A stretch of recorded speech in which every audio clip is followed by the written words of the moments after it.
नमस्कार सबैजनालाई। आज चाहिँ मैले फर्स्टचोटि मोमोको रेसिपी लिएर आएकी छु। मैले चाहिँ पिठो मुसिसकेको छु।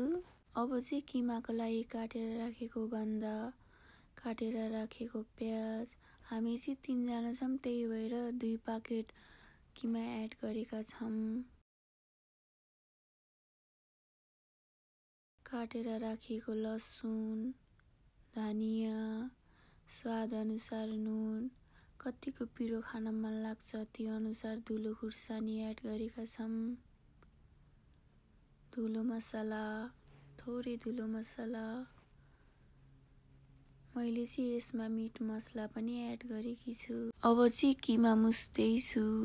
राम्रोसँग सबैतिर मिसाएर मुस्ने, यसरी राम्रोसँग मुस्यो भने मिठो स्वाद आउँछ।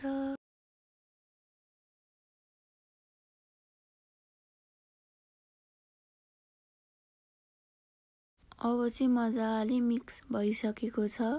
अब चाहिँ किमा रेडी भइसकेको छ।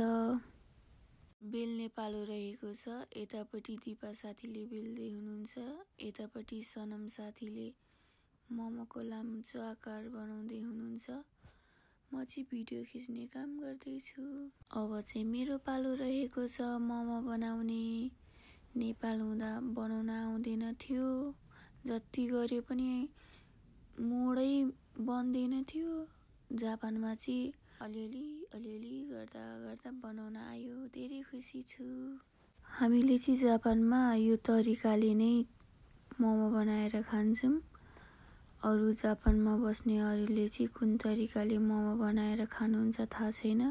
यो भाँडो चाहिँ कहाँ पाउँछ भनेर थाहा छैन भने चाहिँ दाइसियोमा पाउँछ। कति पहिला त थाहा होला, तर कति पहिल्यै थाहा पनि हुन सक्दैन।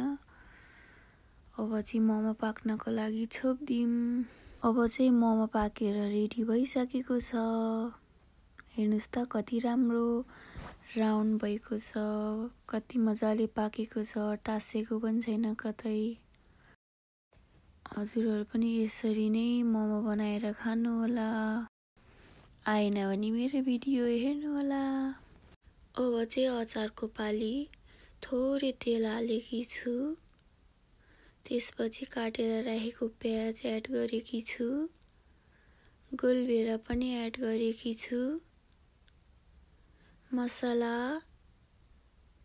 नुन, थोरै नुन, मिट मसला, बेसार, थोरै मसला एड गरेर र खुर्सानीको अचार पनि एड गरेकी छु, धुलो तिल पनि एड गरेकी छु र यसलाई मजाले मिक्स गरेर चलाएर धनिया पनि एड गरेकी छु। यसलाई पनि मजाले मिक्स हुने गरी चलाउने। अब चाहिँ अचार रेडी भइसकेको छ।